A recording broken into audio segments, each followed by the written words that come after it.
जय श्री कृष्ण। आज मैं आपके लिए लाए हूँ अमर सुहाग की कहानी। ब्राह्मण ब्राह्मणी थे, उनके 5 बेटियां थीं। पांचों बेटियां विधि विधान से महादेव व माँ पार्वती का विधिपूर्वक पूजन कर अमर सुहाग की कथा सुनती थीं। पूजा के समय चारों बेटियां दीपक जलाती तो पूजा पूर्ण होने तक जलता रहता, परंतु 5वीं बेटी का दीपक कहानी सुनने से पहले ही बड़ा हो जाता। यह देखकर 5वीं बेटी को चिंता होने लगी। सभी बहनों का दीपक तो जलता है, मेरा दीपक बड़ा क्यों हो जाता है। एक दिन 5वीं बेटी ने घर जाकर माँ को सारी बात बताई। तब माँ ने कहा, बेटा, इसमें चिंता की कोई बात नहीं है। कल से तू दीपक में घी अधिक डालना। बेटी ऐसा करने लगी। कुछ समय पश्चात ब्राह्मण ने 5 बेटियों का विवाह कर दिया। चारों बेटियों के घर में अन्न धन के भंडार भरे थे, परंतु 5वीं बेटी की आर्थिक स्थिति थोड़ी कमजोर थी। उसका पति जंगल से लकड़ी काट कर लाकर घर चलाता था, परंतु 5वीं बेटी संतोषी बहुत समझदार थी, कभी किसी से शिकायत नहीं करती थी। विवाह के बाद भी महादेव माँ पार्वती का पूजन करती थी। एक दिन उसका पति कम लकड़ियाँ लेकर आया तो उसने पूछा, क्या हुआ, आज इतनी कम लकड़ी क्यों लाए हो? तो पति ने कहा, आज मेरी तबीयत खराब है, मुझे बुखार है। अगले दिन जब उसका पति लकड़ियाँ काटने जाने लगा, तब वह बोली कि मैं भी आपके साथ चलूंगी। फिर दोनों साथ जाकर लकड़ियाँ काटने लगे। थोड़ी ही लकड़ियाँ काटी थीं कि पति की तबीयत खराब होने लगी और वह बेहोश होकर गिर गया। जंगल में दूर दूर तक कोई नजर नहीं आ रहा था। अब ना तो वह उसे अपने साथ लेकर जा सकती थी और न ही उसे उठा सकती थी।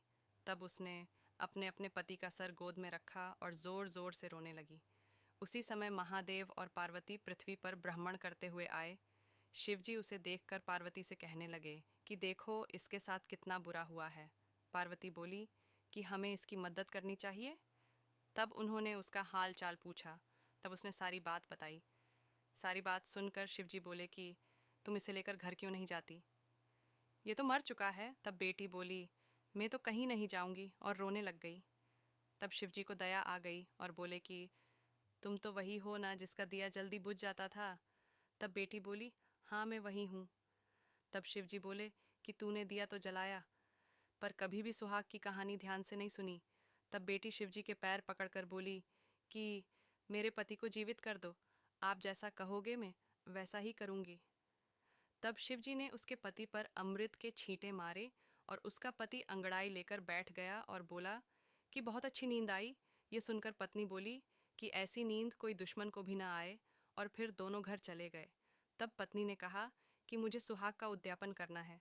5 कटोरियाँ, 5 जोड़े, मौली, सिंदूर, बिंदी, काजल, ब्लाउज के पीस, श्रद्धा अनुसार सुहाग का सामान और 5 कटोरियों में रुपए रखकर मंदिर में चढ़ाएं या ब्राह्मण को दे दें। एक कटोरी में सभी सुहाग का सामान रखकर शिवजी के मंदिर में जाकर चढ़ाएं, और एक स्टील के दीपक में घी और बाती लगा के महादेव के आगे जोत जलाएं और बची हुई 4 कटोरियों को अपनी बहन, बेटियों या ब्राह्मण को दे दें।